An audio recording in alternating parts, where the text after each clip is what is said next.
Hello दोस्तों, मेरा नाम है जयप्रकाश और आप सुन रहे हैं रीडर्स जर्नी। आज हम जिस गाथा पर चर्चा करेंगे उसका नाम है जिसने अपने मन को स्वच्छ नहीं किया है और कासाय वस्त्र धारण करता है, सत्य और संयमहीन ऐसा व्यक्ति कासाय वस्त्र धारण करने का अधिकारी नहीं है।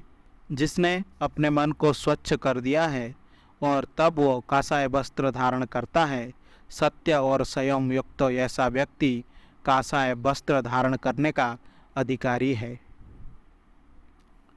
कासाय वस्त्र का अधिकारी कौन है? देवदत्त की कथा।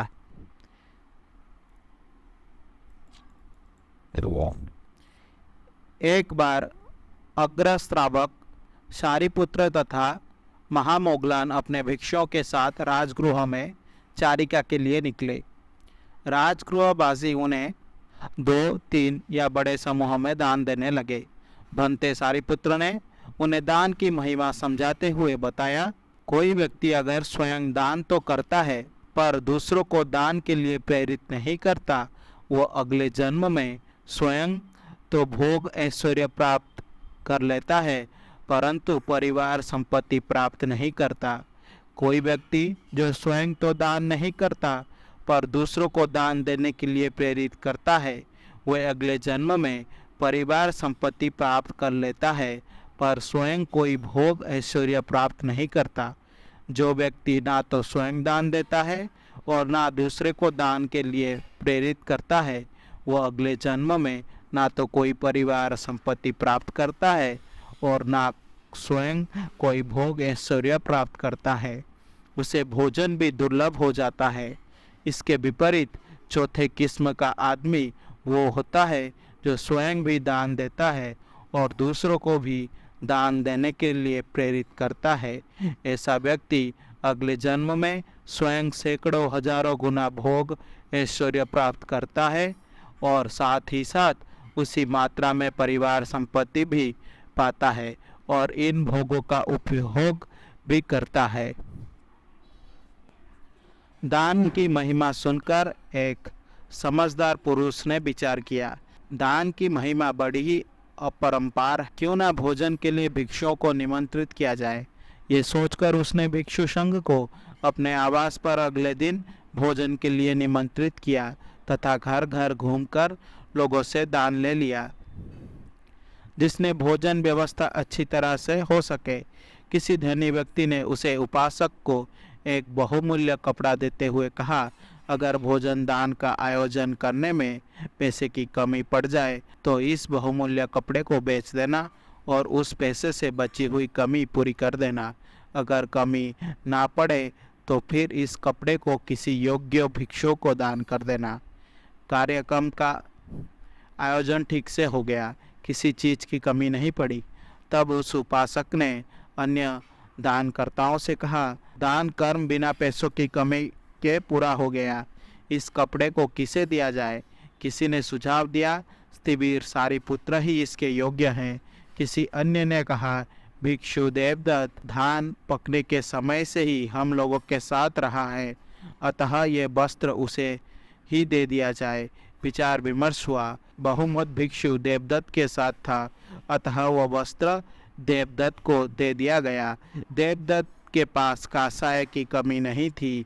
भिक्षु संघ का नियम था, अगर किसी को इस प्रकार का दान मिल जाता है और उसके पास पहले से ही कासाय है तो फिर उस वस्त्र को संघ को दे देना पड़ता है।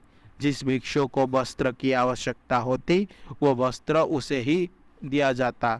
देवदत्त ने उस वस्त्र को भिक्षु संघ को नहीं दिया, वरन उस वस्त्र को लेकर उसे अपने अनुरूप कटवा कर, सिलवा कर और रंग कर धारण करने लगा।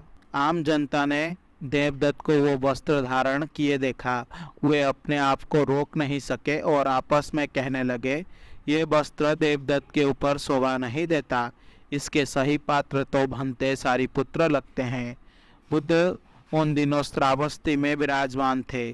कुछ समय बाद एक भिक्षु राजगृह से श्रावस्ती पहुंचा और शाक्य मुनि के सम्मुख पहुंचा। उसने सादर प्रणाम कर एक किनारे पर बैठ गया। शास्ता ने उससे कुशल मंगल पूछा।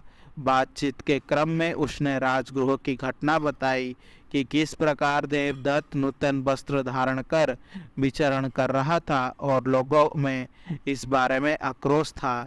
इन बातों को सुनकर शाक्य मुनि ने कहा, भिक्षुगण, ऐसी घटना पहली बार नहीं हुई कि सही पात्र ना होने पर भी देवदत्त ने ऐसी कीमती कपड़े पहने हैं। पूर्व जन्म में भी वो ऐसा कर चुका है। ऐसा कहकर शाक्य मुनि ने भूतकाल की कथा सुनाई। पूर्व काल में जब वाराणसी में राजा ब्रह्मदत्त राज करते थे, तब एक गजघातक हाथियों को मारकर उनसे प्राप्त दांत, नख, आंत, मांस आदि बेचकर जीवन यापन करता था। उन दिनों पच्चेक बुद्ध जंगल में साधना करते थे। जंगल में विचरण करते समय हाथी जब भी पच्चेक भूत को देखता तो वे उन्हें झुककर प्रणाम कर आगे बढ़ते थे।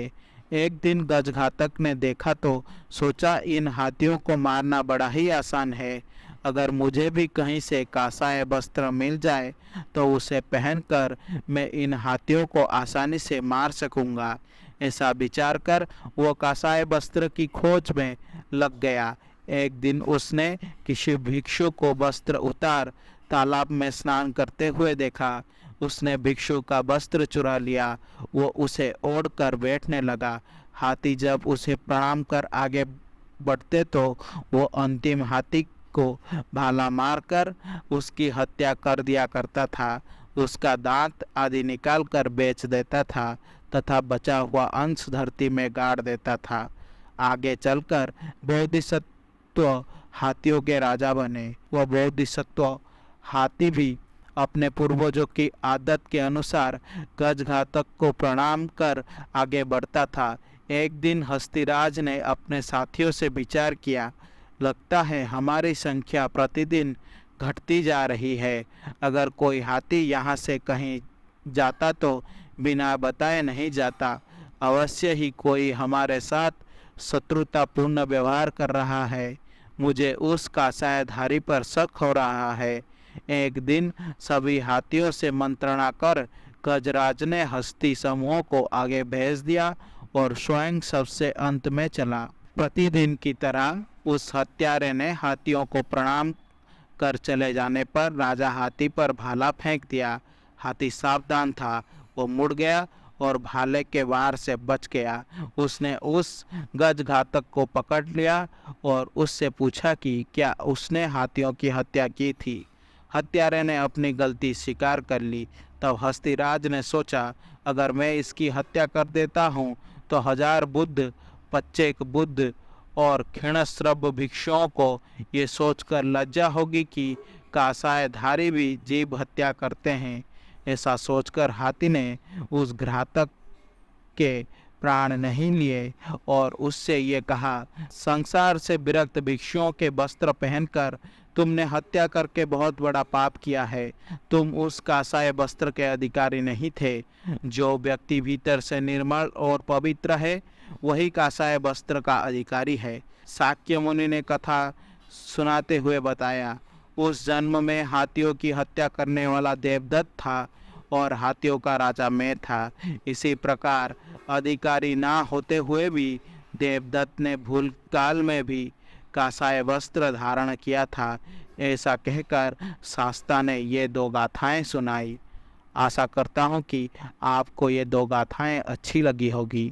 अगर आपको मेरी वीडियो पसंद आई तो इसे लाइक करें और शेयर करें और ऐसे वीडियोस देखने के लिए मेरे चैनल को सब्सक्राइब करें।